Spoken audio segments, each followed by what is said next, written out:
This is for the question and answer. So you can just throw it. So it's a mic. It's a catch the mic. Exactly. So we don't have a TV in front. So however you prefer, if you want to, I mean, we can sit in order here. And then, do we actually have? Yes. Although the guy yesterday I talked to him, and now I don't see him. I brought a pointer, so if you want. Okay. Well, no, but they have as well. Okay, just in case. But it's just I don't see because you're from the secretary, but you're not the person in charge of the sound and all that. No, but I'm the one who contacts them. If Okay. you like, what you like. That would be great, just in case. No. But for what? Well, yesterday when I was in a side event here, then I talked to him, and there's going to be the ENBs coming, and they need a sound feed, Okay. and then so the pointer and. A pointer we don't have, but We can live without it. yeah, we have one. Oh, so then perfect. But Thank you. regarding So the that's good sound, which cooperation. feedback Hi, my name are is you? Cornie. What? What regarding the sound specifically? Oh, very good. I'm I'm not sure. I emailed them and then talked to him, and they said it was quite easy. The ENB is going to come and film the side events. Okay, okay, Yeah. that's no So, problem. and then should I just put them in here? Here, this place. Okay. Thank you. So I just ask you not to touch the Google Chrome. You can use the Firefox in case you like to connect to internet. But Google Chrome is going to be in the broadcast. Okay. I think we should be fine. However, the last email I had left, I don't have it in my flash disk. But I can quickly, if you have, do you have it on flash disk by any chance? My presentation or the one of I think it might be then yours. I brought it as well. Okay, yeah. So it might be easier. Otherwise, I can connect and just download it. So you want it on the USB instead? No, I have yours. Yeah, yeah. Thanks. I think if you can put it here. Yep. Okay. So this one should be this one.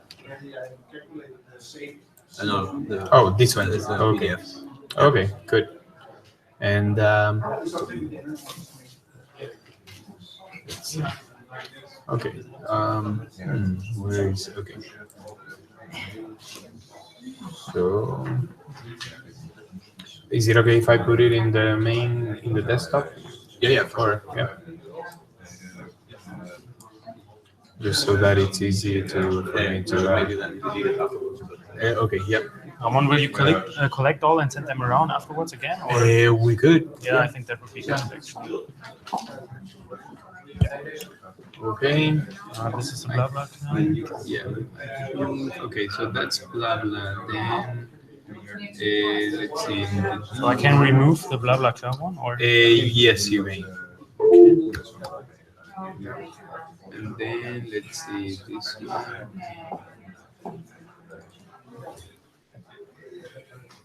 I was just there. I was just there. Yeah. So we must remember to take them out of this computer after. Okay. Yeah. But.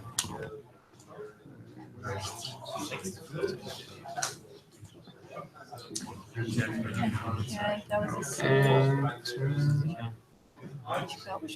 It's the presentation that I sent you today, right? That you have there. The one. Well, we can click very quickly. Presentation, so it should be. This yeah, one. yeah, Yeah. perfect. Okay. It's just because of the time difference. I think your computer is probably on New York time, so we're looking at 6. Oh, when did I? Yes. That was in my computer. Yeah. Then let's see. Then this one and then this one. Okay. All right. So.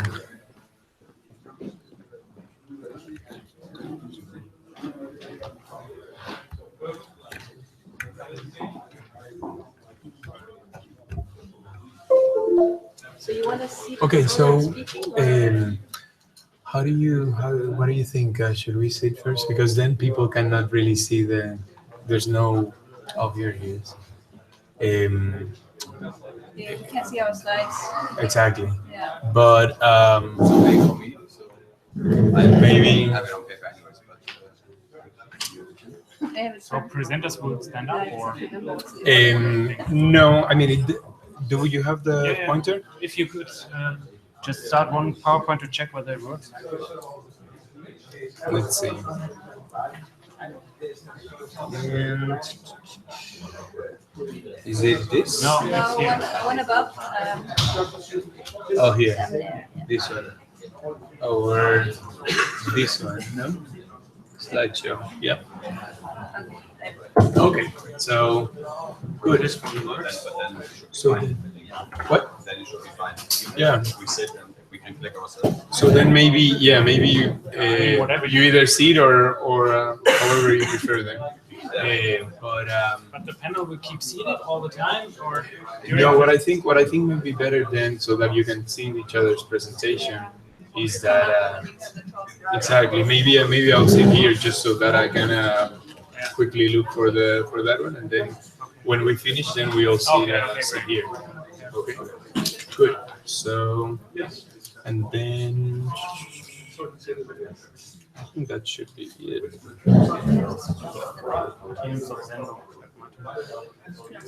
Der Livestream läuft schon. Was? Kannst du mal grüßen.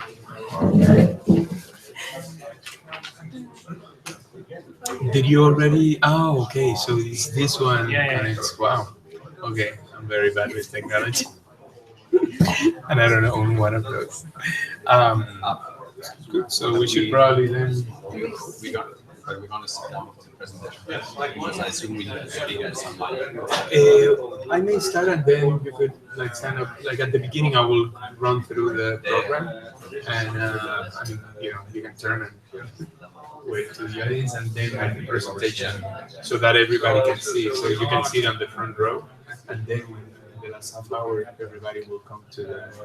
Yeah, okay. But while we present, Oh, you can either sit down or. because I'm thinking of the sound in the recording. Because I think we probably need to speak with the sound mic. So I'm just gonna sit down. Should be fine. Oh yeah, no, you're right. Actually, and we have to. No, you're completely right, because we have YouTube happening. Yeah, exactly. So then maybe it's better if this is the one, right? Okay. Just take turns. Just sit and speak. Exactly. Probably sit here, and then whoever comes. And, okay. Yeah. So since there's like presentations at the beginning, I think it's probably better to set people that are there. Yeah. So I'll sit in a presentation. Okay. So you can just back up, and then each person will come and sit here. And there is this. Okay. So you can use it for your presentation. And then at the end, the last half hour. Okay. Good.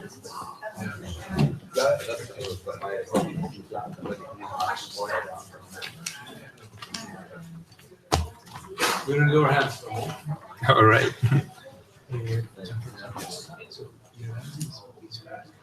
Yeah.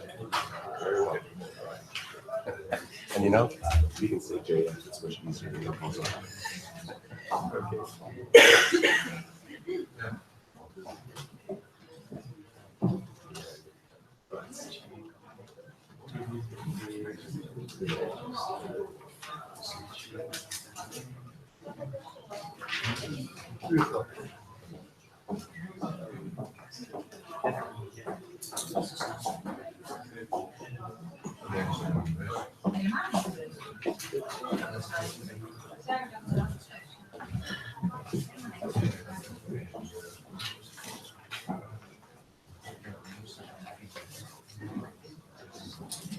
Nice and back control. Yes. Let me,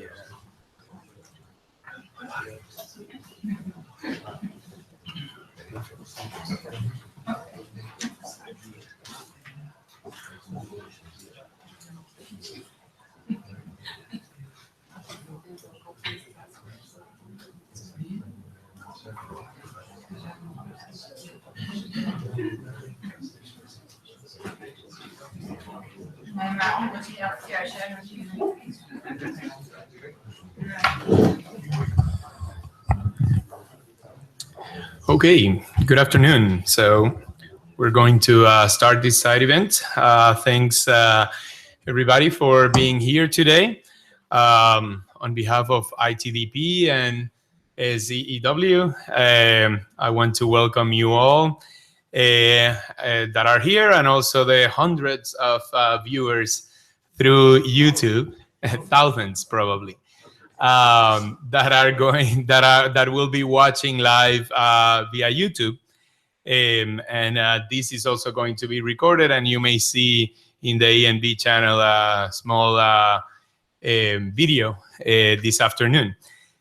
So just a bit about ITDP. ITDP is the Institute for Transportation and Development Policy that works around the world to design and implement transport systems and policy solutions to mobility problems to make cities more livable, equitable, and sustainable. We have offices in Brazil, China, India, Indonesia, Kenya, Mexico, and the United States. And our partners in this organizing this side event is ZEW, that is the Center for European Economic Research. My German, I must excuse myself, but it's not very good, and I don't know how to pronounce. But in German is.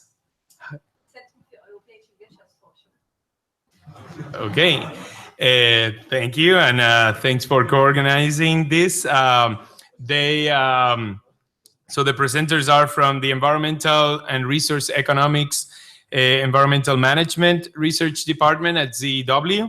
That is one of the leading climate and energy think tanks worldwide, and their key focus, of course, is European energy and climate policy.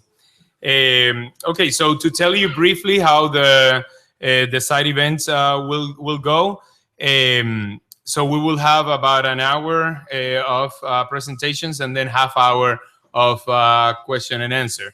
We will have first. I will be facilitating the side event, and I will give a short presentation on 3 revolutions in urban transport.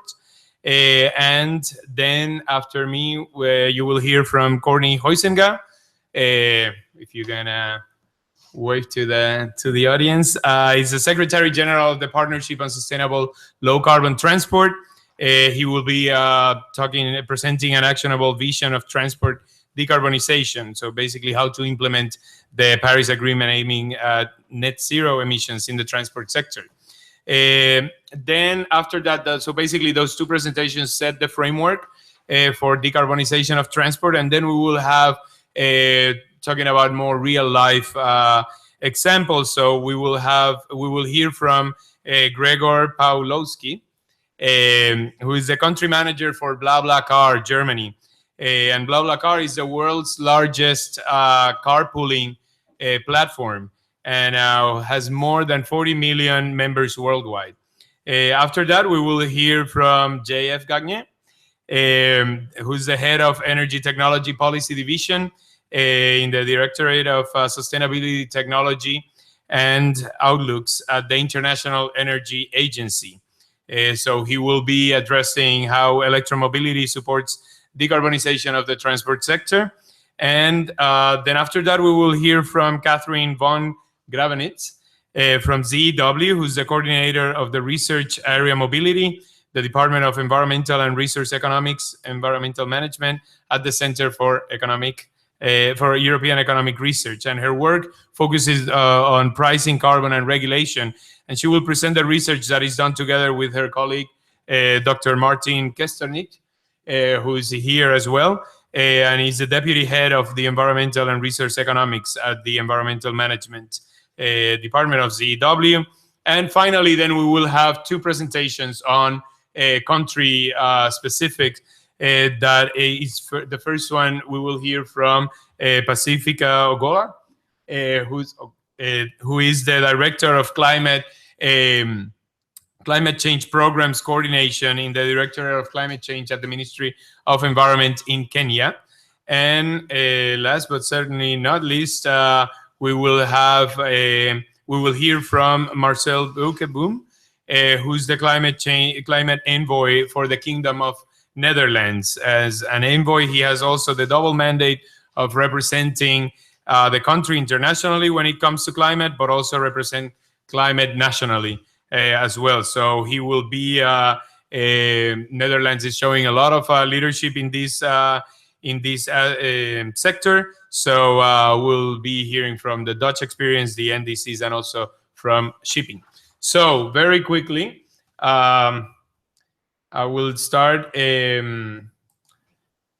with then my presentation. And so basically each presentation should be about 8 minutes or so. And so as a facilitator, I get 10. Just kidding. I will try to stick and to my, all right. So, so the 3 revolutions in,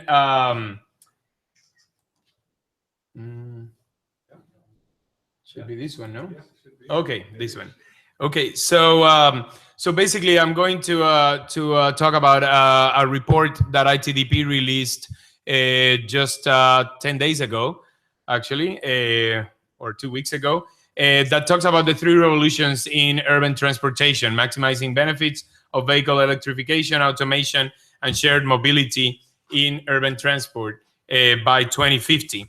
And it is important to say that I am not the author of this report. The real authors are Lou Fulton from UC Davis, University of California in Davis, and Dominique Meroux, and then Jacob Mason from ITDP. So it was a joint collaboration between ITDP and UC Davis.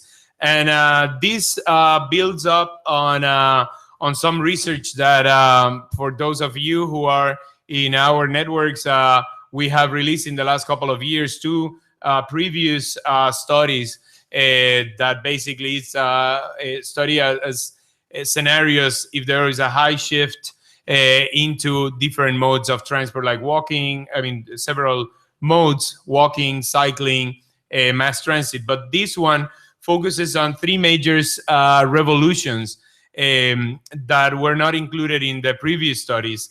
That is basically automation, electrification, and then the shared mobility.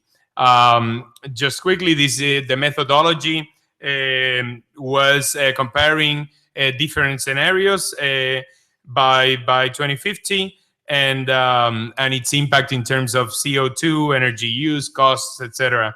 It was supported by STEPS funds in UC Davis, ClimateWorks, Hewlett Foundation, Bar Foundation, and we can just start. It was there was an advisory board, etc. So it was reviewed by colleagues in.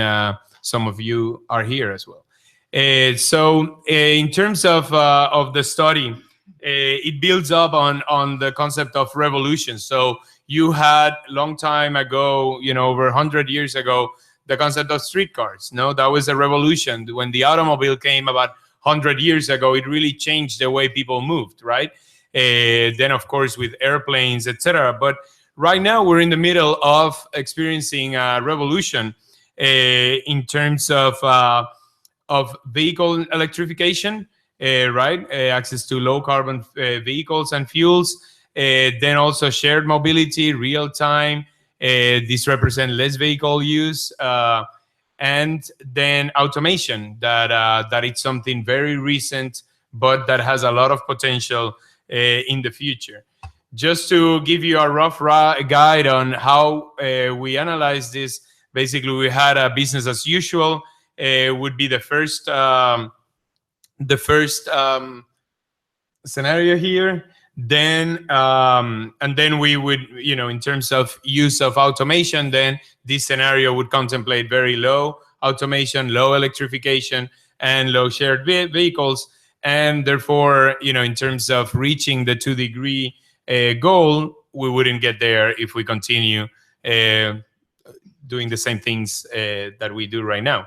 The second scenario takes into consideration automation and electrification is pretty high, but then in terms of the use of shared vehicles, then it would be low. And the same with urban planning policies. And therefore, in terms of reaching the 2-degree goal, With electrification, it might be possible, but it might not be. So, so in order to really ensure that, that's why we need the third scenario with high shared mobility, a lot of public transport, and changing to other modes of transport, such as more active, such as walking and cycling. So there you would have a high shift into all those, and then reaching the goals of the Paris Agreement. So we use different indicators in the scenario methodology. Also, we did these scenarios using data from different countries, and we also group them in terms of world, in the whole world. Like in this slide, of course, if you see the actual report, you would see many graphs like this in terms of different countries, different case studies, etc. But here is just one slide on passenger kilometers traveled by scenario and by mode. So, so you would see how, for example, with automation, that wouldn't really kick in right now in the business as usual, but and towards 2030, you would see more spread of these technologies, and the same then when it comes to shared, to the third revolution and the third scenario. By 2050, then you will see that then a lot of the shared mobility would decrease, basically the amount of passenger kilometers traveled. Here you have a country-specific scenario, for example, in the US, and you can see how the vehicle travel rises sharply due to basically in automation. Not necessarily you will see a decrease in other shares of in other modes of transport. But later on, if you see in the third revolution, for example, then you will have more low vehicle, private shared vehicles here, and the other ones, then the private vehicles that here you can see in business as usual, most of the travel would happen there. In here, it would decrease, but in here you will have a lot of shared mobility under the third scenario. Just very quickly, some global results in terms of comparison to the business as usual. The third scenario would cut global energy use from urban passenger transport by over 70%, cut CO2 emissions by over 80%, and cut the measured cost of vehicles, infrastructure, and transport system operation by over 40%, and achieve many savings per year, up to 5 trillion.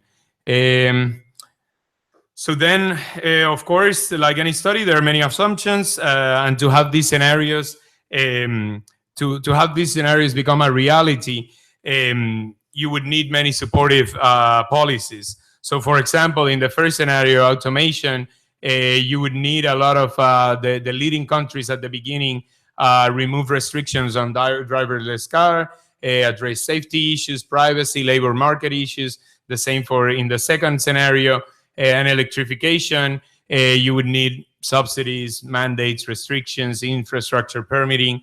Very, very important, you would have to decarbonize the grid, otherwise you won't get the climate change reductions that you would that we would like to see.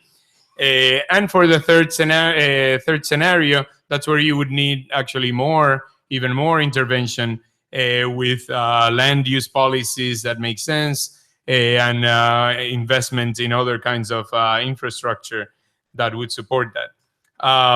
A few takeaways, since I am almost, I'm actually over by 40 seconds. So, well, a few takeaways.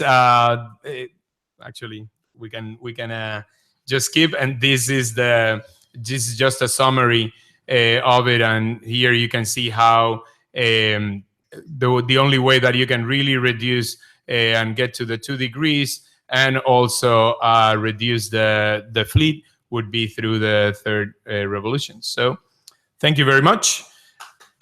Now we will have Cornie Huizenga. And you don't get 9 minutes. Okay. Yeah, no. I got 10. All right. But it's interesting. Well, Ramon finds my presentation. Like, for those of you who have been coming to transport events in the context of UNFCCC, every year it's different.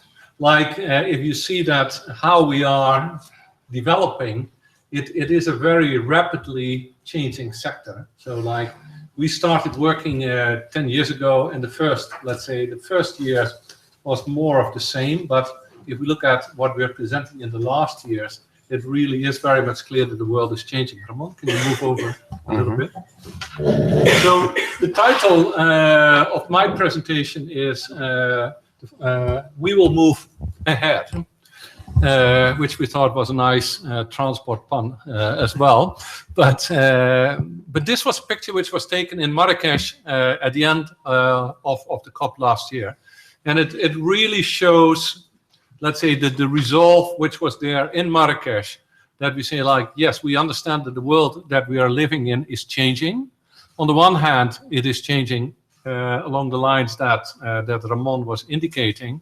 But on the other hand, we also see, like, that politics is not moving in a straight line. That we have countries where we make progress, countries where we have setbacks and things like that. But it was clear that people say we actually want to move.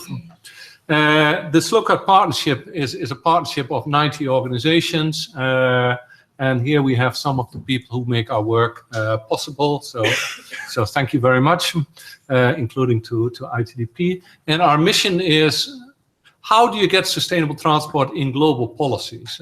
Because obviously there have been people working on sustainable transport for the last 20, 30 years, like ITDP was established in 36 years ago. 36 years ago. But so the idea was that we say, like, how do we capture this creativity? How do we capture this energy that we have in these organizations, in the civil society, at the government and things like that, and make certain that this becomes integrated in policies. And that is what a lot of work that we have been doing and that we're focusing on in the UNFCCC. Very briefly, what is at stake? If we start on the left side, currently there are 1 billion people who do not have access to an all-season road, who are not able to take their produce to market, who are not able to access schools and hospitals. At the same time, we expect that we will have 2.3 billion people who will be added to cities in the coming 35 years. And those 2.3 billion people, roughly equivalent to China and India's population, the transport services do not exist. At the same time, we have collectively created a system which is killing 1.4 million people per year. 1.4 million. Each day, over 3,000 people die. Each day, 500 children leave for school, do not come back because they die. So this is also one of the sides of the transport system, which we often do not talk about. But at the same time, if we have an ability to change the transport system, this is equally at stake as climate. So then we have air pollution. A number of years we talked about air pollution, that we say this is a problem of the developing world.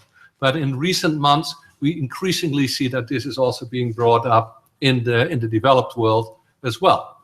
So then in terms of climate, if we talk about climate change, we divide this into energy and non-energy related emissions. Energy related emissions, 45% of the countries in the world, transport is the largest sector of energy related emissions. In the other countries, most other countries, it's the second largest. So what we need to do, currently we are roughly at 7.7 gigaton. If we don't do anything business as usual, we would go to 30 to 15. And our assessment is that if we would want to implement the Paris Agreement in the context of what we call a net zero emission economy, that transport would have a residual emissions of 2 to 3 gigaton. And this is, the interesting thing was, when Paris was negotiated, none of the people in the transport sector, including our esteemed colleague from the International Energy Agency, had modeled the impact for something below 2 degrees. So in that sense, if people say international agreements do not work, there is no ambition, this is a very clear example where the global policy makers actually told the sectors, this is what we want you to do. If the sectors would have been in the room, we would have never had this ambitious target. So what are we doing in the context of transport and climate change? Here is something like what we have been working on the last couple of years. We have been leading the thematic work on transport in the context of the Marrakesh Partnership on Global Climate Action. And in a very simple schematic, over the period 2009-2015, we were focused on policy advocacy. And we say, like, transport is important. You cannot talk about climate change if you don't talk about transport. We need to have an agreement, etc. So then when we had the agreement, we're now shifting. We're doing two things. First, ambition advocacy. The reality is that we have an ambitious target, but we don't have ambitious commitments. So the challenge is, how do we make certain that countries become more ambitious? I just looked this afternoon. There are 9 countries who have revised their NDC in the last couple of weeks or last couple of months, and we see a marginal increase in ambition, but nothing like collectively the NDCs add up to 2.7 degrees temperature increase.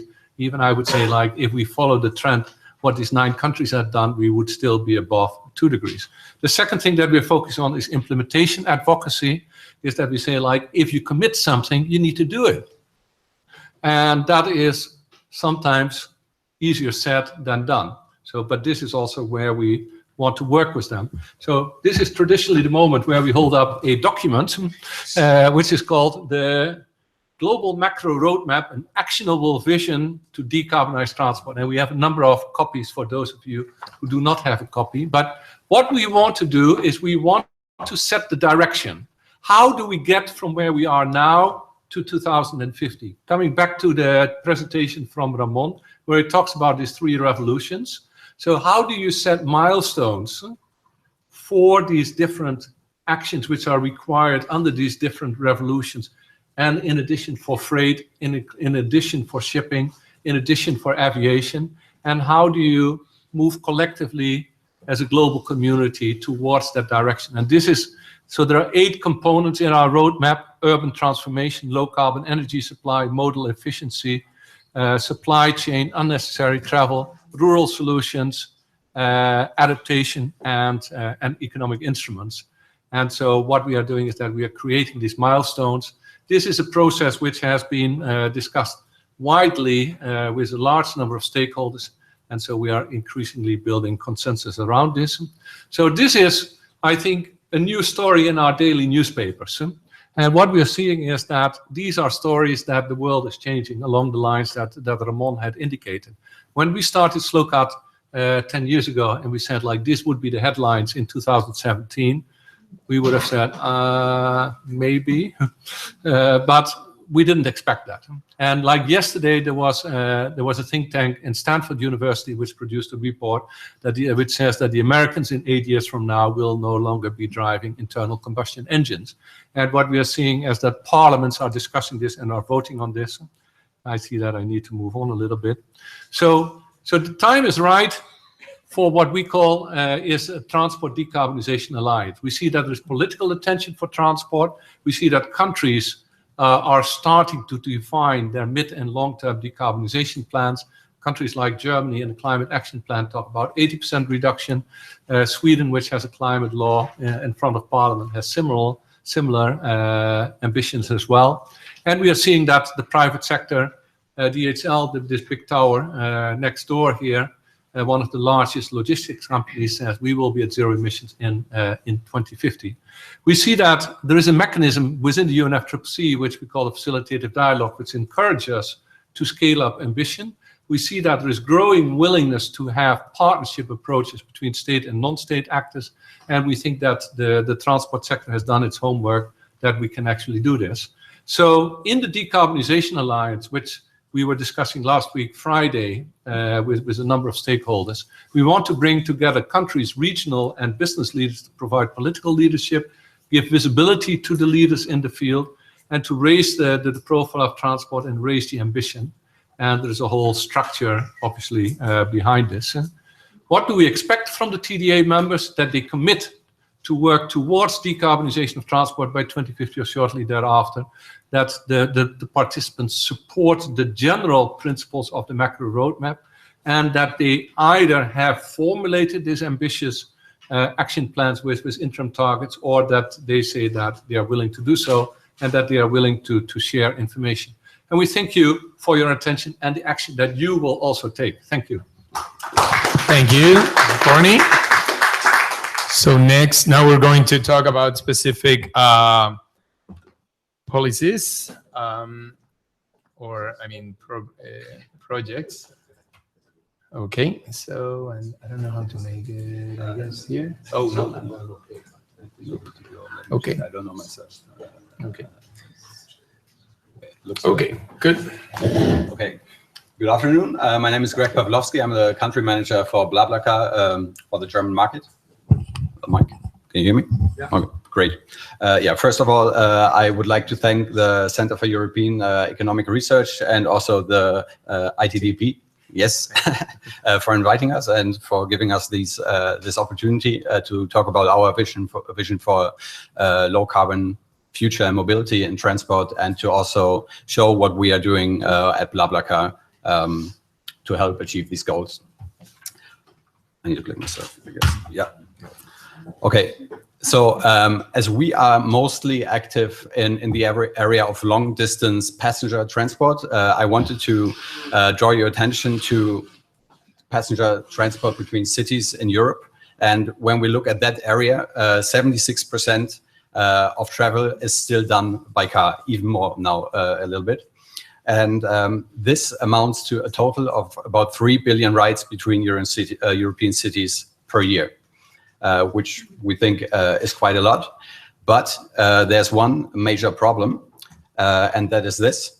On every ride, there are on average only 1.7 people in a car.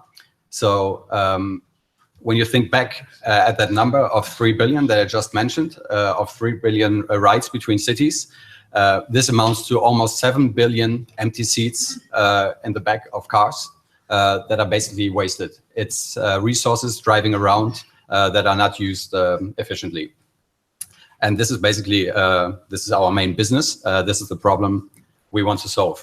So BlaBlaCar has made it its mission to fill these cars and to make sure that no car in the world or in the countries in which we are active travel around with empty cars, empty seats anymore.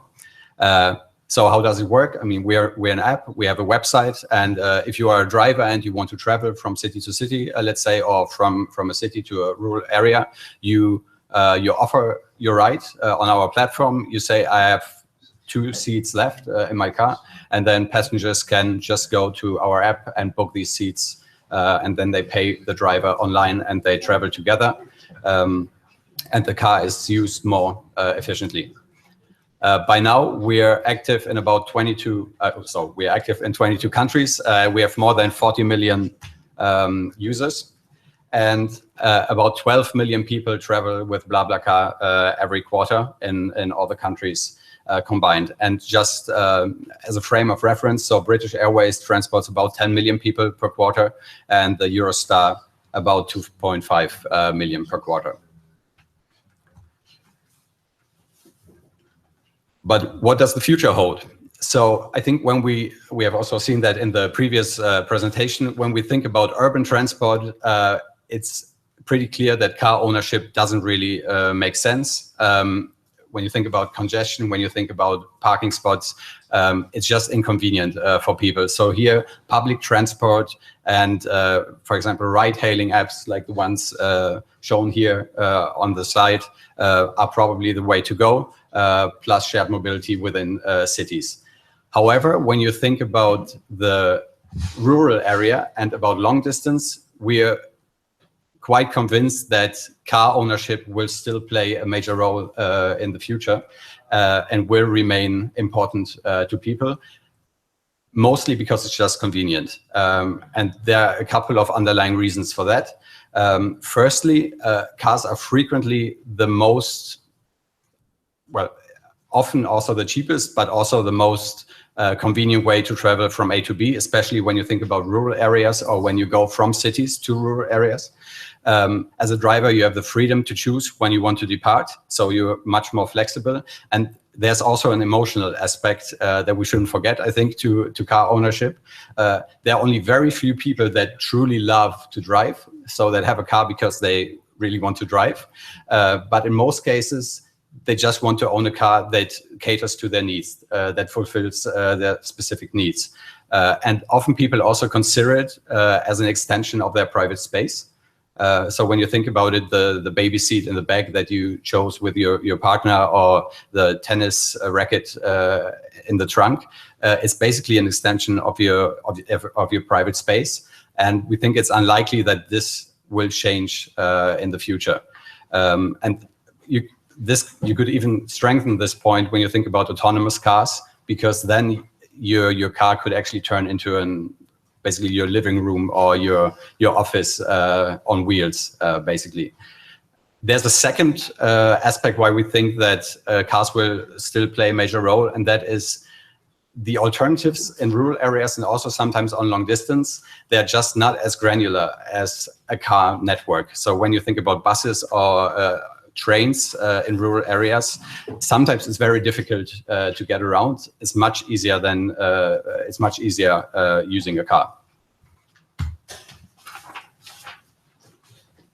So if we think about a world where cars now are still very much dominant and where they will likely remain so, sharing a ride still makes sense. It always makes sense, because even if you think about, well, it doesn't matter if you think about fossil fuel driven cars, or if you think about electric cars, if you think about autonomous cars, they will always be used more efficiently if they are used to full capacity, if there's not only one person traveling in the car. So a platform like BlaBlaCar basically caters to all these scenarios, are still relevant in all these scenarios.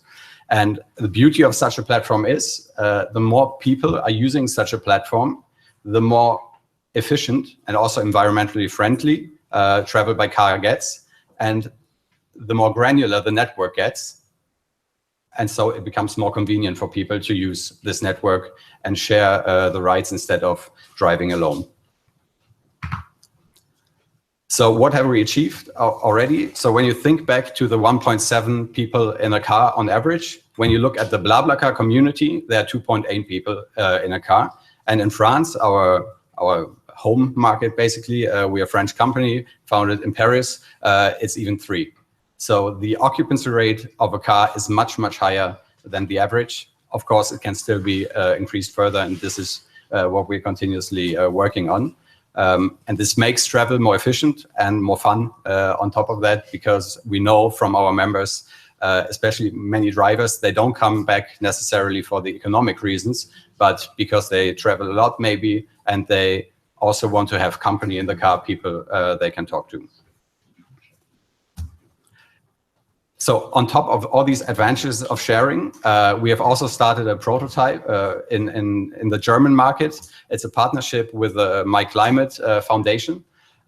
And here we compensate every seat that is booked on the platform on top of the inherent benefits, sustainability benefits that ride sharing already has. And for Germany, this is basically a new standard, because on many means of transportation, you can buy add-ons to compensate the emissions, but here it's by default. It's you always get it when you book a seat on our platform.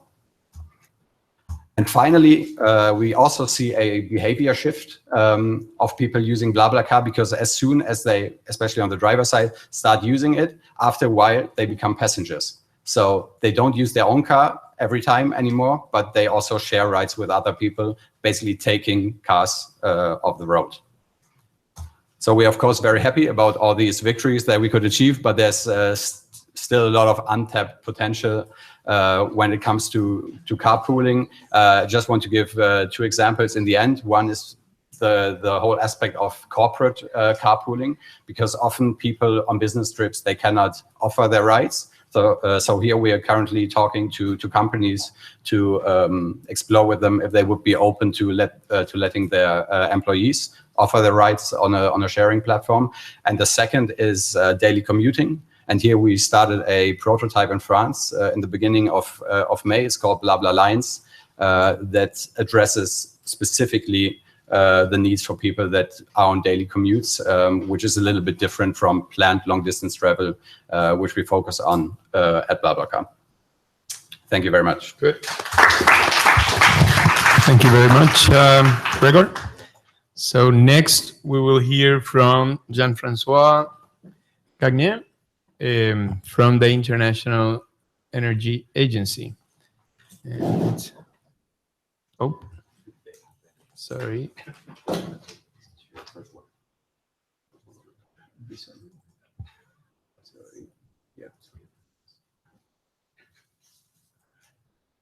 Okay. Great. Well, thank you very much, Ramon, and thanks for inviting me.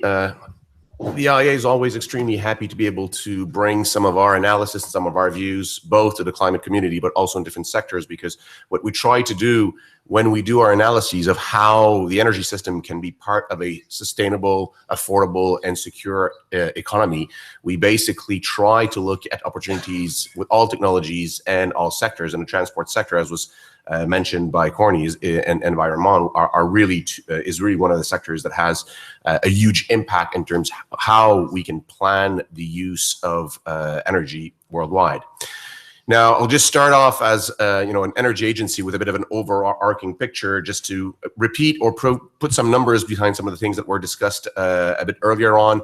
When we look at where the energy sector is going post-Paris, what we find is that while we have made quite some progress in terms of changing the trends of CO2 increases, we haven't really gotten to the point of actually reducing them. So we've seen a change in the trends, but still increasing emissions in the future, whereas the goal that was expressed, at least pre-Paris, was actually to peak emissions as soon as possible and reduce them throughout the middle of the century. What we've been doing for the past 10 years is looking at how the energy system can be a part of that change from current trends to a sustainable energy future, looking at many different levers, many different technologies, many different aspects, and trying to optimize how these aspects work together. So really looking at a systems approach. And this is one of the main message that we try to bring forward, is we shouldn't be looking at these things in isolation, but really holistically. It's also important that we consider all the solutions, whether they be energy efficiency, renewable energy, technologies that are here today, technologies that we'll need in the future. So we need to look into things also in a long-term perspectives to make sure that we don't forget the technologies we'll need in the future, because we are focusing on some of the options we have today. So it really needs to be a holistic approach. This becomes even more important coming out of Paris, because while we have been demonstrated for many years that achieving 2 degrees was economically feasible and would have lots of overall benefits, when we actually look at going from 2 to well below 2, the challenges really become much steeper.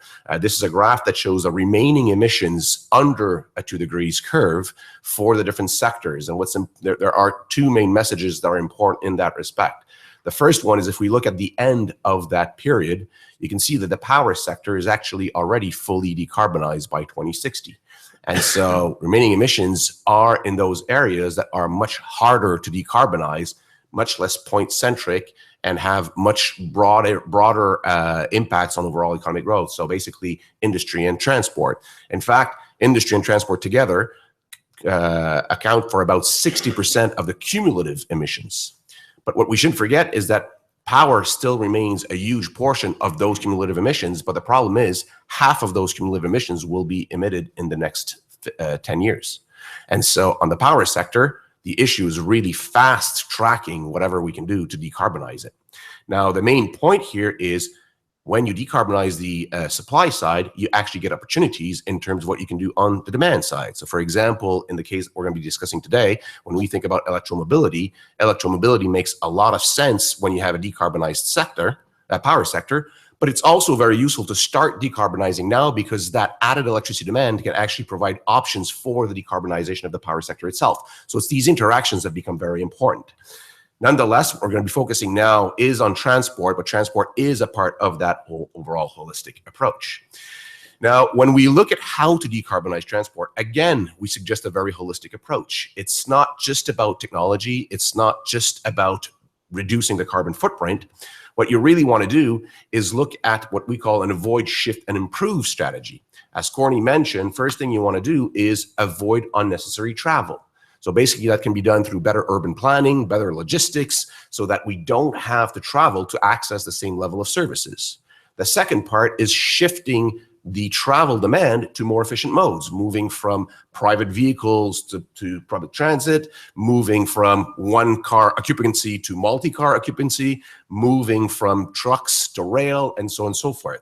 And then you actually want to improve the quality of the work of the modes that you'll be looking at. And yet that you can do on two ways. You can actually improve efficiency, so basically use less energy to deliver the same travel service, or afterwards, you can actually decarbonize that overall vector.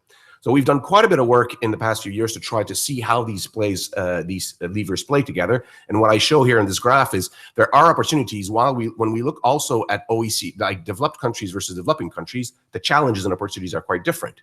So in the developed world, we actually see that as trends continue, we see a bit of a flattening of transport demand, both because we've been very good in having high efficient transport standards, but also because we're getting pretty much to saturation in terms of number of vehicles and travel aspects and so forth.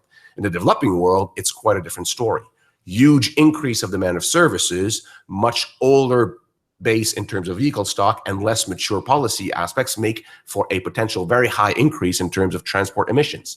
But if we put the right policies and the right levers in place, we can actually drastically reduce the CO2 emissions in the developed world, and we can allow the developing world to expand its access to service while keeping today's CO2 emission levels. So the two different aspects are important. The areas in which you're working is also very important. So we published last year a book that was called Energy Technology Perspectives related to urban energy systems, where we looked at the different options when you're in an urban setting versus a non-urban setting. We had a perfect example here with BlaBlaCar that, when you're talking city to city, the solutions that you're going to be looking for are different than if we're talking about Autolib in Paris, that basically is just for smaller distances and you grab the car that's available. Public transit has different opportunities in urban areas than in non-urban areas. Freight issues are also different. So being able to understand the environment in which you're pushing those policies is important. And that's why we did that type of analysis.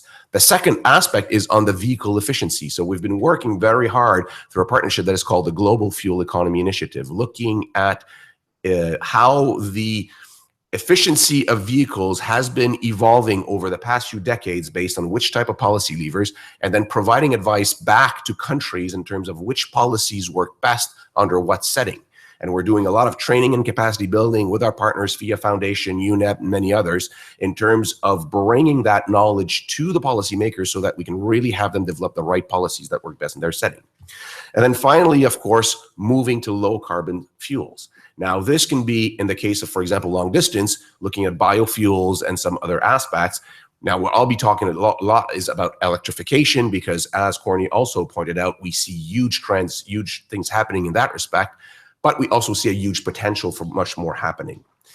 Now, when we work on electric vehicles, we work through a partnership that is called the Electric Vehicle Initiative. This is an initiative that was set up under the Clean Energy Ministerial that actually brings countries that represent 95% of current electric vehicle stock.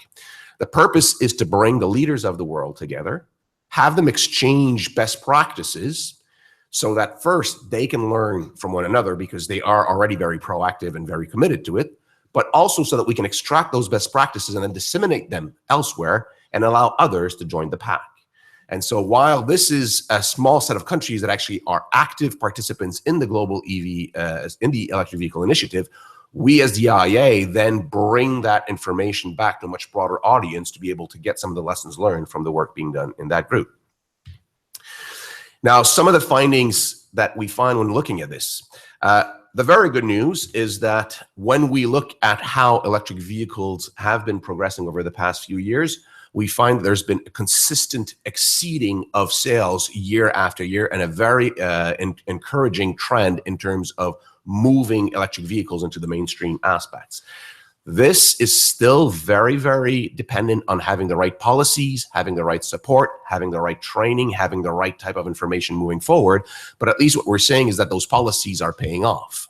However, one downside to the trends that we're looking at is we see the interest in those policies waning, and what we see is the growth in sales actually starting to go down. So while in the early stage we're moving for a very small base and we had very strong policy action, we had huge increases year after year, we're starting to see that going down, which is normal when you're going to much bigger stocks, but is going a bit too fast for our own views in terms of what the potential still relies. And this is largely due because we don't have the right policies in place. Some of the examples of those policies are supporting electric vehicle infrastructure. So being able to having the right type of infrastructure in place to move the vehicles in the markets. So another example is in R&D, reducing the cost, improving the value of the electric vehicles, and we see good trends being there. Still a lot of progress that is potential, but we're on the right trend. And we're also seeing the density of the battery, so how much energy you can put into a battery increasing, which allows you to make much more use of the energy you're bringing on board.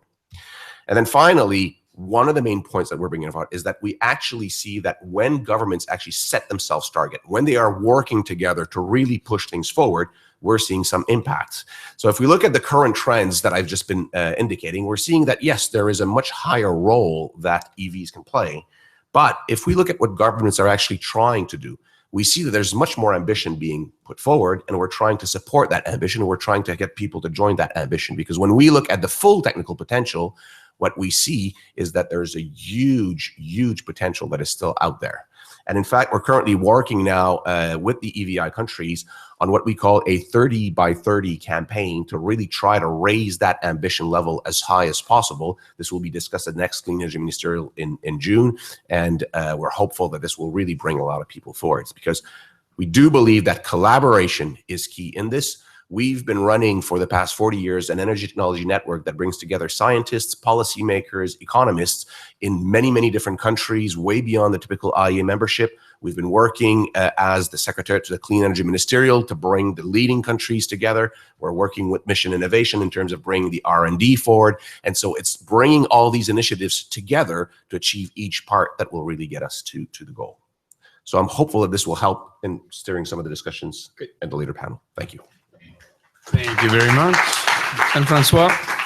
Okay, so there will be since we're running like 10 minutes behind, and one of our speakers needs to go to multilateral, bilateral negotiations.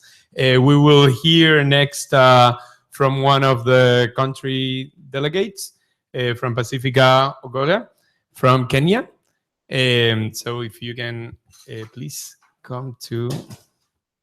Oops. No, you don't. Yeah, you can just speak from the microphone.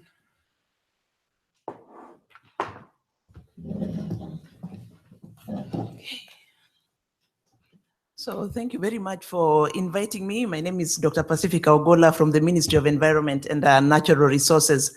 And this afternoon, I'll just share with you the current transport situation in Kenya and how we are trying to change that through the NDC process and through the Climate Change Act. In Kenya today, to put things in perspective, there's a lot of congestion, particularly in cities, and public transport sector is mostly dominated by private vehicle owners who are operating in organized cooperatives. And our biggest concern in Kenya is not just on climate change issues that are related to this congestion, but also to air quality and health-related issues.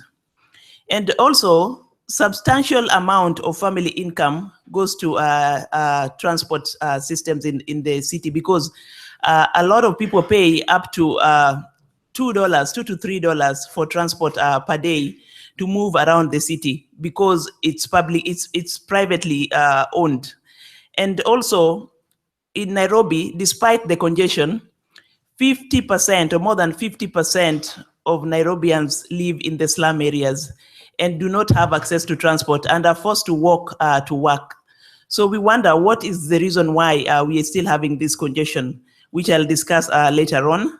And in the rural areas, there are areas where road transport systems are not developed, and there's also a large increase in traveling by motorcycles to access very remote areas, and even sometimes within the urban areas. For people who want to beat the traffic, they opt for motorcycles, and yet we don't have a very clear cycle lanes for motorcycles.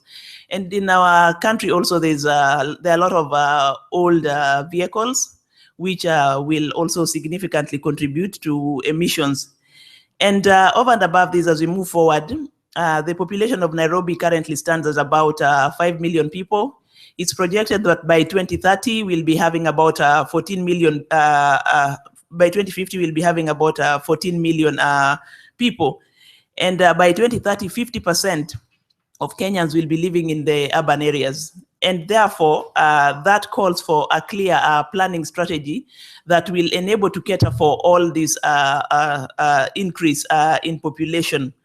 And in rural areas at the moment, there's a strong relationship between lack of roads to adaptation processes, because access to markets are actually hampered by lack of roads, and therefore a lot of farmers lose their produce in the process of delivering the produce to the markets, especially during the rainy seasons. And Kenya is also a hub that is very important for maritime freight and passenger transport within the Eastern African community. So in terms of climate change and response to NDC process, I think you're all aware we submitted our NDC back in July 2015 with an emission reduction target of 30%. And in our emission reduction target, we have about 6 sectors in which transport is one of them.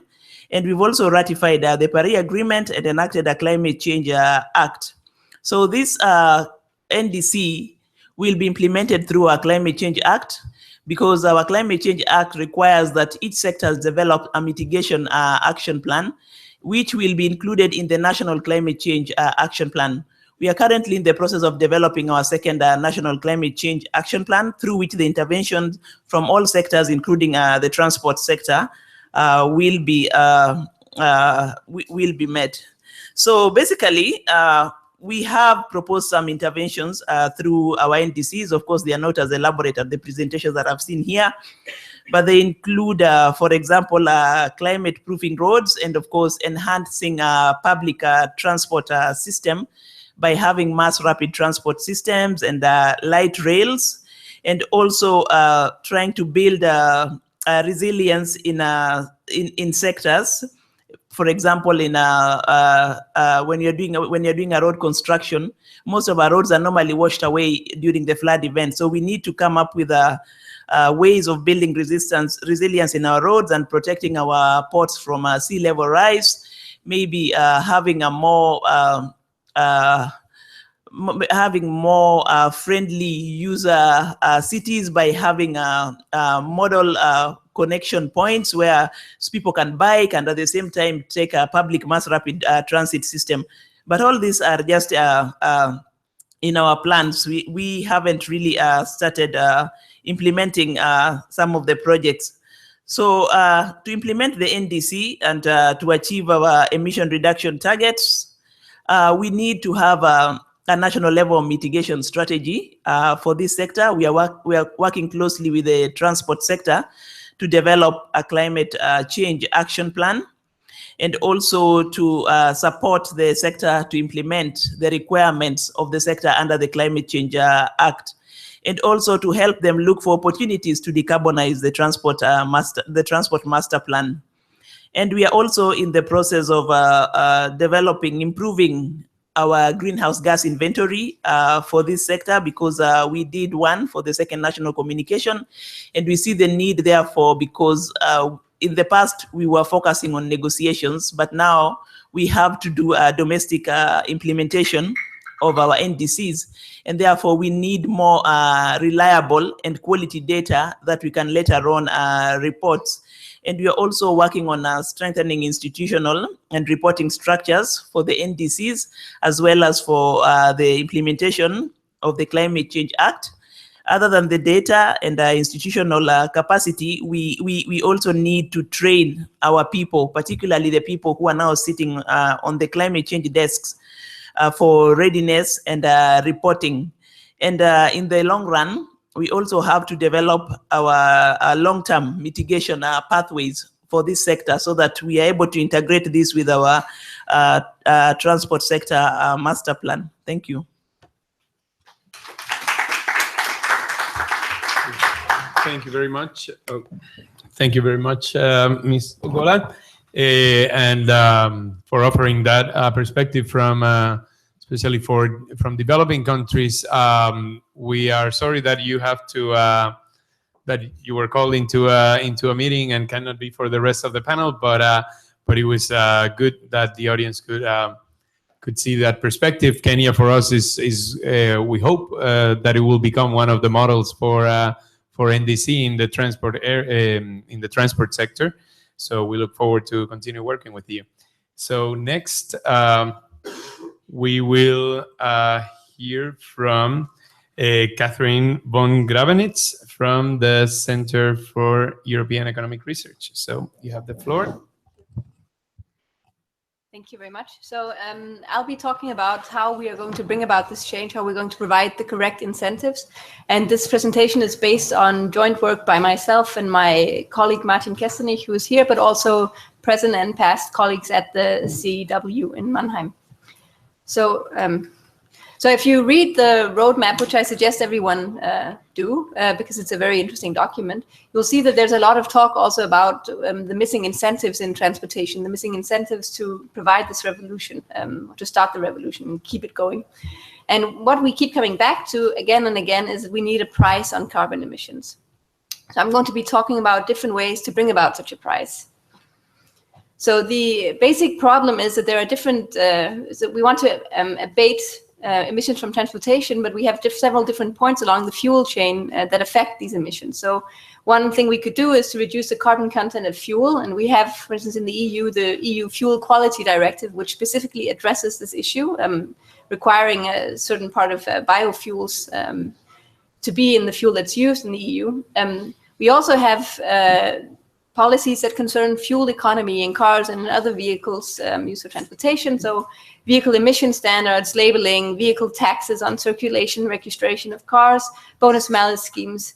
And this is all great, but the problem is that these policies are limited in their scope. So they will affect the fuel economy in cars, but they don't affect the use of the car, at least not in the way we want them to. Because, for instance, by making a car more fuel efficient, it makes it cheaper to drive, which again makes people want to drive more. And this is known as the rebound effect. And this is obviously not what we want to induce when we want to reduce emissions from transport. So what's important is that we also address directly transportation demand and driving behavior. And the way to do this best is to actually price something which is very closely correlated with that, and that's fuel use. So we need to put a price on carbon associated with fuel. And if we do that correctly, this will provide incentives all along the fuel chain to improve the fuel economy of vehicles, to reduce the carbon content of fuel, and so on. So that's why economists and a lot of other environmentalists and other people are talking so much about a carbon price, because it's the best tool. If you look at national fuel taxes, for instance, across the EU, you'll see that countries have them because they have to have them in the EU. There's a minimum standard set by the Commission. But they vary a lot, and this is not, this is not really intuitive. If they were really going to reflect the carbon content, they should be the same, unless the fuel changes a lot across countries, which it doesn't do. So what you can see here is that what's currently in place is not sufficient. We need to have an effective climate policy where we tax carbon content. It doesn't have to be a tax. We could just as well do it by including, for instance, road transport in an emissions trading scheme. And we've done some work on that a few years ago together with researchers from the MIT as well, to look at how one might go about including road transport in the EU emissions trading scheme. And we find that it's perfectly feasible to do so. If you regulate the fuel suppliers at the top of the supply chain, they can pass through the costs of holding allowances for the end use of their fuels onto consumers, and it works like a carbon fuel tax in the end. So again, this provides incentives all the way along the fuel chain for reducing emissions. Introducing road transport in the emissions trading scheme is easily compatible with a lot of other policies to stimulate innovation and new technology. It's also a source of revenue if we auction off the allowances, and we can use this revenue, the economists would say reduce distortionary taxes. You can also use it, of course, to subsidize alternative fuel vehicles or other infrastructure investments. The really cool thing about an emissions trading scheme is that we fix the cap and emissions don't rise above the cap. So this is one way to be sure that we actually achieve the target that we set out. Of course, we have to set the cap correctly, and that's always an issue. Well, as long as we're waiting for regulation to come about at a global scale, this doesn't mean that there's nothing we can do. So we see a lot of voluntary approaches. Different types of voluntary approaches have emerged in recent years. An increasing number of firms use internal shadow prices on CO2 emissions in their when they decide on projects, on investments, and also some firms like Microsoft have an internal emissions trading scheme between different parts of the firm.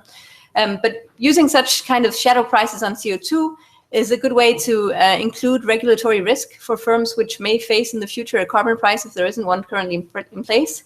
It's also an instrument that provides incentives for the firm to improve its energy efficiency and its environmental performance. Because once you start measuring something, it becomes more salient, and it tends to improve. So you can reduce your emissions just by making them more salient. There are also firms that try to affect their customer behavior or user behavior with voluntary CO2 offsetting programs. So BlaBlaCar, Greg mentioned that they do this together with MyClimate, whom we also work with. They're not the only ones. Lufthansa does it. A lot of different companies do it. And I think all of us in this room probably received an email from UNFCCC asking us if we don't want to offset the emissions associated with our trip to Bonn. So this is just, this is something which is used quite often. But there is, it introduces also new questions, because when people don't have to pay, how do we induce them to pay voluntarily?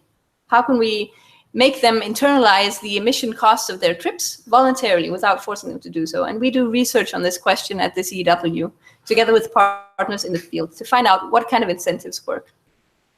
So I'll give you an example from a project that we completed a few years ago. Here we were looking at the inter-urban long-distance bus sector in Germany. This project was called Vollfair and was funded by the German Federal Ministry of Education and Research. There are a lot of different objectives in this project. The main ones for this presentation is that we wanted to assess individual preferences for voluntary climate protection efforts, and we wanted to investigate the role of price-based or non-price-based interventions on individual demand for carbon offsets in a field experimental study. So we set up a field experiment where we found a partner in this market. So we cooperated with the German interurban long-distance bus operator, and we introduced an offsetting program into their online booking site. So the idea was people booked, I have a screenshot here, so people booked a trip. This person booked a trip from Frankfurt to Munich and back again. And then they received information: your bus trip causes 41.4 kilos of CO2 emissions. These emissions can be offset at a cost of $1 US. Do you want to offset your emissions at this cost? Then people can answer yes or no. And we also tried to provide different treatments, we call them, in this experiment, to see if we can affect this decision by the way we frame the question or by offering different price incentives. So one idea was to say that the company matches your contribution 1 kilo to 1 kilo. You pay 1 kilo, we pay 1 kilo, we reduce 2 kilos. There was also a treatment where we offered rebates. So the firm or the bus company said, for instance, in the example I showed you before, you can offset these 41.4 kilos. It only costs you 50 cents this time because we'll pay the rest. And we did this to try to test if people responded to the different ways we framed this question and to the different prices that we offered them. And we found that it actually had an effect. So 27% of customers in general decided to offset their emissions. But when we introduced these two kinds of incentives, this share increased significantly to 31 to 35%, depending on the treatment. We found if you want to look at net contributions that customers made on average, the thing that worked the best was the matching treatment. So the bus company said, you pay 1 kilo, we pay 1 kilo, we reduce 2 kilos. That was a treatment that was the most effective in getting people to contribute voluntarily. So what can we learn from this for all those other firms that use these kind of schemes? Incentives matter. It doesn't, you know, it plays a role how you decide to frame this offer for the customer. And what we found is that matching works best. Matching 1-to-1 is what maximizes the average contributions per passenger, and also that matching seems to have long-run effects. So we found that rebates could increase in the short run participation in the offsetting program more than matching, but this was kind of a temporary thing. When these customers came back, they didn't do it again. The matching customers, they tended to continue to do it. So another project that we're just starting on now, we look at primarily business-to-business cases. So in the past project, we looked at people who travel from A to B, and these were mainly low-income households who use these long-distance bus services rather than planes or trains. Now we want to look at what companies do, business-to-business. So we're implementing a similar carbon offsetting mechanism in a courier service in Poland. This is a project that's funded, again, by the German Federal Ministry of Education and Research, and also by the Polish National Center for Research and Development. We're doing this project together with our 3 partners. We have the Polish research institution Pro Academia. We have our courier service, Couriers, and then we have partnered up with My Climate, who you also heard about from Greg before. And I should say that My Climate will have their own side event after this one. So if you just stay in this room, you can hear all about CORSIA and agreements in air transport and offsetting issues in that concern. Thank you all for your attention. Perfect.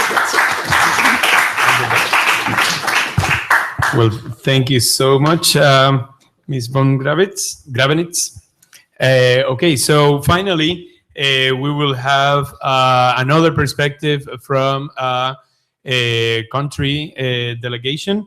So we will hear from Marcel Beukeboom, who is the climate envoy for the Kingdom of Netherlands. So, please. Thank you, Ramon. Thank you. Listening to your presentation on BlaBlaCar and seeing that you can use your thumb to travel across Europe, I had to think back of how I traveled Europe using my thumb. I did it over 25 years ago, and it worked well. But I think your system is much more efficient and effective. So perhaps we will all be using that kind of thumb traveling in a few years' time. So I hope your predictions are right, and I wish you well with your company. We've heard several interesting examples of incentives, of initiatives, of ways to tackle the challenge that we all face. As Ramon said, it's my task now to give you a little bit of a perspective of. And you mentioned 2 words, and the program mentions 2 words. The one is the perspective of the negotiator, and the other one is that of a government of a member state or of a national government. I would like to try to do both. First of all, and I think you deliberately chose the perspective of the negotiator, since we are at a negotiating event in Bonn. But if you use the term negotiations or negotiator, it implies a few things. It's, first of all, you imply or you assume there is a general interest. And in this case, a global or an international a general interest. And the page we all speak from is of course the Paris Agreement. That is the general interest that we collectively agreed upon. But using the term negotiations is also implying that there are some conflicting, in this case, national interests. Why otherwise would you be negotiating? You could just agree on the way forward. So apparently there's something below the surface that we need to negotiate on. And a third assumption there, using those terms, is that you think that a negotiated outcome is better than doing nothing, because otherwise you wouldn't sit around the table to negotiate that outcome. And asking the different parties around the table, you may get different answers to those assumptions or to those questions. But with climate, it's obviously the case that you can't solve it alone. So coming from a national perspective, you need to sit at an international table to get a negotiated outcome, because these are problems, challenges that you can't solve alone, especially not when you come from a country like mine, if we would go alone, our air quality, for example, would of course be affected by our neighboring countries. Our congestion would come from cars coming from other countries, etc., etc. So that is a case in point. That is what you have to do. Important to realize, talking about those perspectives, is the perspective itself. From what side are you coming? And I'm sitting here as a climate envoy. So obviously, when I come to events like this, that is my perspective. It's my brief to look after the objectives that we have set in Paris 2 years ago, 1.5 years ago, and translate that into further steps ahead. But at the same time, and that is, I think, something you said in your introduction, I have a kind of a double mandate. Since we have been to Paris and since we have agreed on that way forward, we have entered a phase of action. That is a word you will hear a lot in this context.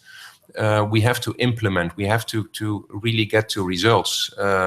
We've seen many pictures now of planning, of progress intended, but it's about time that we are making that progress. And I'm also very pleased to see examples that progress is being made.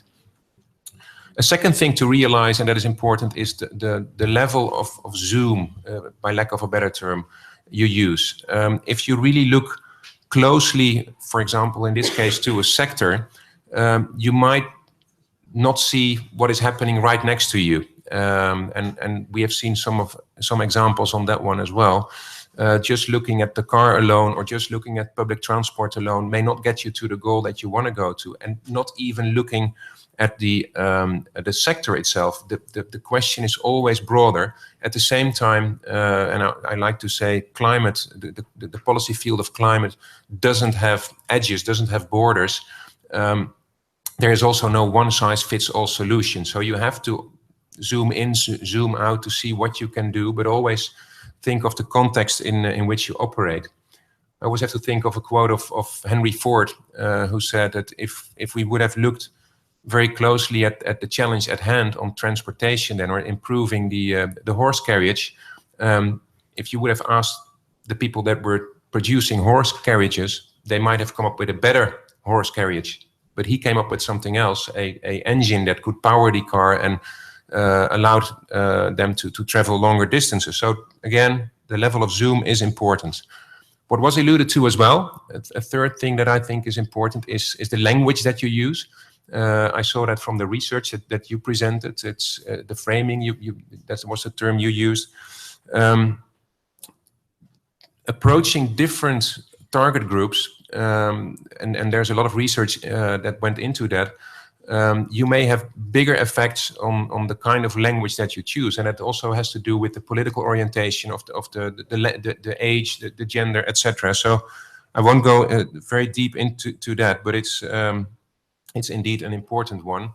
And finally, an important thing to realize is that in Paris and also here, it's government sitting at the table. But now we have entered a phase of implementation.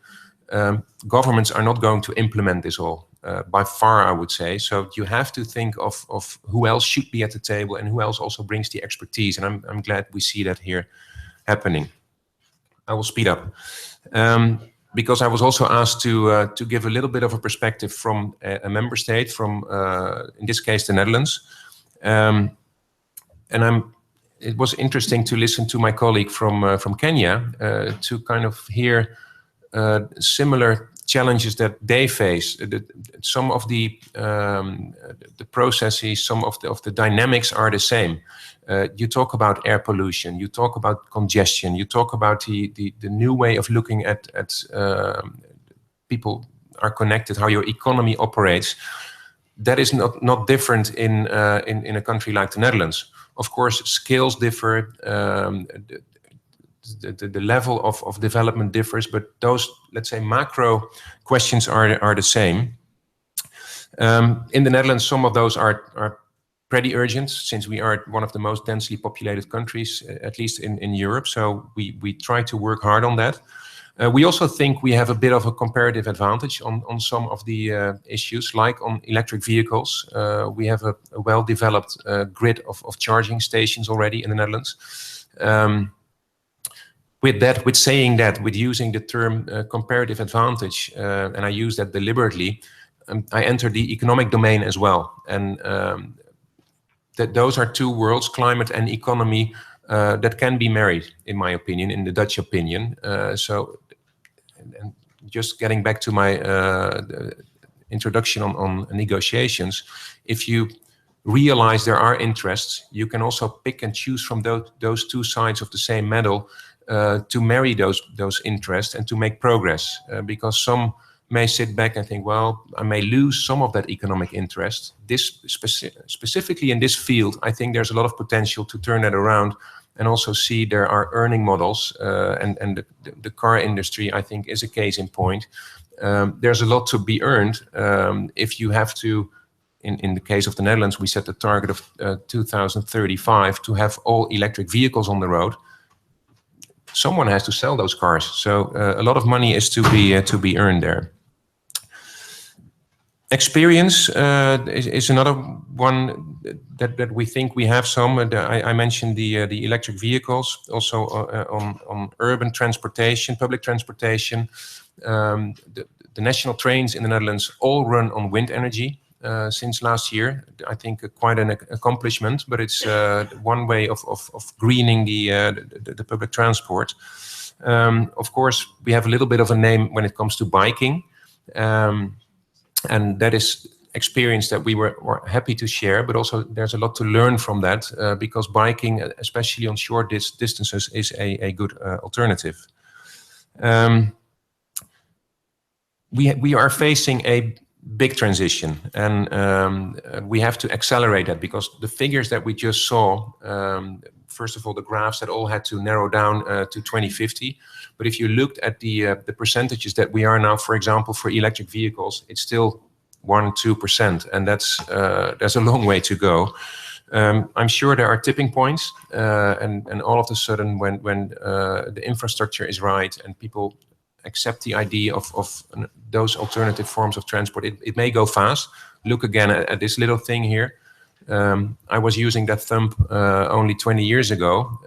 I couldn't imagine that I would own a thing like this, and now we are looking into BlaBlaCar and other kinds of revolution. So that is that is going fast. Buses, 1 minute. That's shipping. Shipping is a good example, and what I want to pick out is a few things. And I hope I can do that in 1 minute. The one key feature of how we do it in the Netherlands is the cooperation between public sector, private sector, science, and civil society. And we have come up with several coalitions, both nationally but also internationally. And the shipping coalition was mentioned, the High Ambition Coalition for Shipping. But there are a few others as well, where we see, and I get back to that, sitting at the table. Who is sitting at the table? We think and we are convinced that you shouldn't invite the people that are involved at the very latest moment at the table. They should be there in the design phase. If you don't do that, you won't make as much progress as you would otherwise do. Although, look at the different roles that you have coming from those four corners. As a government, you may have to step up to the table again and say, well, we have to put the bar a bit higher, because as a sector, you're not capable of doing it, as we see. Your voluntary efforts are not enough. So that is a role that we sometimes have to take. But sometimes it's also the private sector that asks the government, we need you to come up with new regulation, because we're not getting there by ourselves. We have some free riders. Some have an advantage by keeping the old behavior alive. Those are things that you really have to monitor all the time. And so the game changes as you go, which also implies that you are allowed to make mistakes during that process. That was only part of what I wanted to say. Hopefully I can put in some more during the discussion. Maybe a final thing to end on is show that ambition, live that ambition, and also to share it with others, and have trust. As governments, we are sometimes used to work with trusted partners, and trusted partners sometimes means the same partners that you have always worked with. if we would have kept on doing that, someone like BlaBlaCar would never have been able to sit at the table because we didn't know you. Now you are sitting there, so I see many people are open to that, many governments are open to that, to just invite people with new innovations, new ideas, because that is the only way forward. I'll stop there. Okay, thanks. Well, thank you very much, Mr. Urkebun. We certainly hope that, well, and I actually can ask all the panelists to come up here, but we certainly hope that your colleagues in the negotiating tables are as ambitious, and certainly as ambitious as us, thinking that we could fit 7 speakers in 1 hour. So now we have only a few minutes, 10 to 15 minutes of questions and answers. So, okay, we have here a catch box.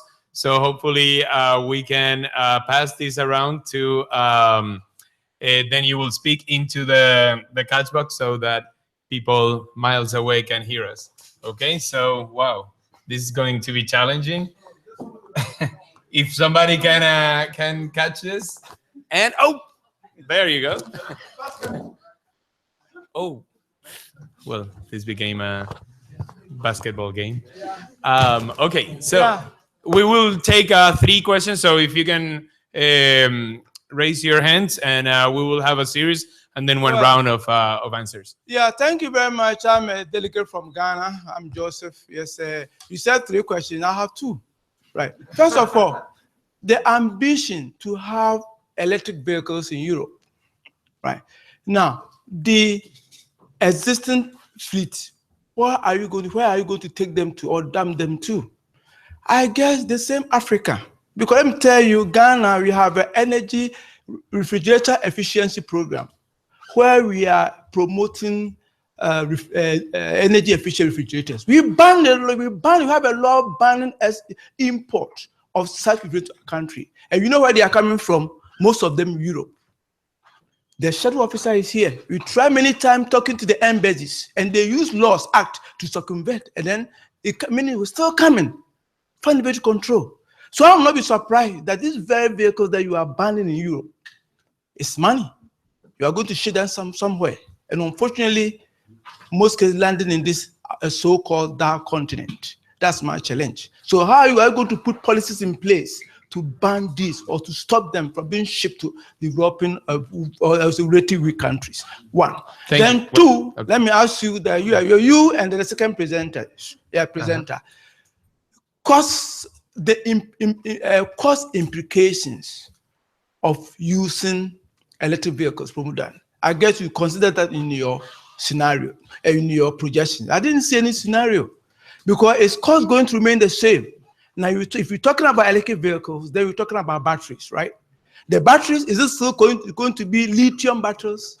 Because these are rare metals. As small, unless we replace the lithium, a new technology to replace the lithium, as more batteries are being demanded, the cost will go high. So what do you say? Thank you. Thank you. If anybody else, any other questions? Yeah. Okay. You can hear, and then we'll go for answers. Good afternoon. My name is Felix Akufi. I work with ICLE, Local Governments for Sustainability. My question goes to the Netherlands envoy. I know Netherlands is very popular in terms of eco-mobility, but I just want to know what are some of the policies that we could map, particularly for developing countries, as best practices. Thank you. And one more here with the yellow shirt. Thank you. Good. Hi, Simon Mills from Georgetown Climate Center in the US. This question may perhaps be for Cornie and Jean-Francois. There seems to be a real obstacle as regards electrification of the car fleet, which is the dependence of governments on gasoline taxes, regional and national governments. If more people are driving electric cars, they just won't get the revenue, therefore governments are just not moving. So apologies if the answer is, please read the roadmap and you've dealt with it all in there, but could you say something about what kind of policies could get us over that obstacle? Thank you. Thank you. Okay, any other burning questions? This is your last, the only round actually. Okay, good. So I propose that perhaps if we can go through the panelists with addressing any of the issues, and then also any closing remarks, because unfortunately we have only 10 minutes for all of us. Jean-Francois, do you want to start? Sure. Let me try to maybe address as many of the questions as possible, but very quickly. In terms of I think the point about secondhand vehicles is very important. It's not only important for electric vehicles, it's also important in terms of fuel economy. We have seen countries who've actually now started putting fuel economy standards on used vehicles as well, to allow these countries who mostly import used vehicles from other countries to be able to put in. We're discussing with Cornie, Fiji, their largest car imports are actually secondhand Priuses from Japan. And so there are ways to be able to make sure that you don't get the remaining of the bottom and the policies, and those are often very cost-effective policies to be able to move up the chain. In terms of the overall cost of the EVs, you're right that at the point there is still a cost differential, and that's why we still need the policies. However, for government's own perspective, one of the issues when you look at total cost of ownership, EVs are actually cheaper. The problem is the payback is so long and it goes beyond a typical ownership for one car. So the policies are still cost effective in terms of moving them. And there are areas, for example, in China, two-wheelers are actually much cheaper in electric vehicle mode than in ICE mode. So we're already seeing some areas where you do see those benefits very early. As the technologies moves out, as the costs improve, you will see that. On your materials question, that's also a concern that we have to address. But technology, again, helps reduce the amount of precious metal. There are new battery chemistries that rely on less specific materials. And there's also, as the fleet grows and we start retiring the vehicles, then the recycling portion that comes into it for those materials for which is cost effective. So I guess hopefully this helps.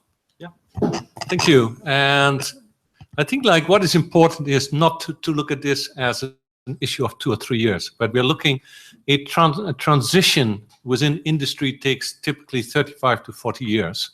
So we do think like that in 20 years, the kind of secondhand vehicles which would come from Europe, assuming that Africa would still be dependent on secondhand vehicles, will be a different type of secondhand vehicles, because like the fleet turnover in Europe is roughly around 8-10 years. So if that's the case, then this will trickle down. But in terms of cost, I think that the interesting thing is that if you would have said 10 or 15 years ago that large numbers of people in Africa would have one of these and say that they would be willing to spend money on this, this was also something which was not really within the realm of the possible. So I do think, and that is what we want to encourage, that if we talk about transition, that we talk about a 35 to 40 year period, and that we need to take these things into account. Just since I'm also from the Netherlands, maybe to help Marcel a little bit, I think that one of the key things in terms of best practices that I would want to emphasize is this idea of multi-stakeholder cooperation. Like we are developing this global macro roadmap for the decarbonization of transport, inspired by the example of the Netherlands, which they had a document which they called the Sustainable Fuels Vision. We think that their process was very good. Their title could be a little bit more sexy, so we have taken the best out of that. But it is key, like also in a country like Ghana, that you say like, how often do the bus companies, do the logistics companies, and the municipal people and the national government people sit in the same room to talk about the topic of transport? I bet that this does not happen very often. And that is one of the things that I would say, like, this is what we need to make happen. Then the last question on, I think that surely those people in terms of taxation, that we should be able to come up with new inventive schemes to get money out of people's pockets. This has never been a problem in the past. So in general, what we would like to see, and this is partly reflected in the roadmap, is that there is a price on driving. So we don't say that there is, let's say, a price on ownership, but that you actually say that there is a tax related to the use of your vehicle. And I think that is what we are starting to see more and more. And in that way, I think that that there should be ways and means to come up with the same revenue. And what is important, I don't know whether there's anybody from the US in the room, but it is important to link it to inflation. Oh yeah, sorry, you are, so that you are not ending up in a situation that you adopt something in 1990 and that for 30 years you cannot change it, and that your income is not going up. So whatever alternative taxes or systems that are being put in place, we need to make certain that they grow as we go along. Okay, thank you. Since we have a few minutes, just a few minutes left, please. Yep. Sorry. So I would just second your comment on, I think road pricing is an important issue. And I think with all the technological developments that we see affecting automation and everything else, we'll also be able to come up with intelligent road pricing schemes that we can put into place. So. That is indeed very efficient. And I think most questions have been answered adequately already. You even gave the good example from the Netherlands. I would like to add one to that, and that is the green deals. Also public-private partnerships where collectively goals are set and also the roadmaps towards those goals are mapped out, works very well. And that is something that is often done voluntarily, and with that often more ambitions even than it would have come out of politics alone. So that is one thing I would like to add. Another thing in terms of examples, and that is maybe also a plea, just within a month in the Netherlands, there will be an international conference called Velo City, which is a conference on bike transportation. And I think many of your countries will be represented, often by mayors, local government, because they see transport by bike as a very good add-on addition to the total picture of transportation and the lowest emissions of carbon possible, of course. So look into that, come to the Netherlands in a month's time, because that is where it happens. Yes, let me maybe just end on an optimistic note. I hope I could show that sharing is actually already happening on a major scale, at least when it comes to city or long distance travel. And we are very optimistic that this can be scaled much more and will play a major role in the future of mobility. And I absolutely second your statement to be ambitious. We're certainly ambitious, and we think we can also bring sharing, for example, to daily commutes with a new product that we're testing right now. Thank you. Well, thank you very much. I think I mean, we will be outside here if you want to continue the conversation. I certainly can regarding our report, but I'll stop here because the next side event will start. So I want to thank all of the panelists, also ZEW, for the organization of this side event. And we hope to continue the conversation and see you all in COP23, that SLOCAT and the Paris Process on Mobility and Climate. And we're going to be organizing more than 20 events on mobility and transport. So we look forward to see you there. And remember to, for those of you who want, get a copy of the macro roadmap. Thank you. All right, thank you. Sorry about that.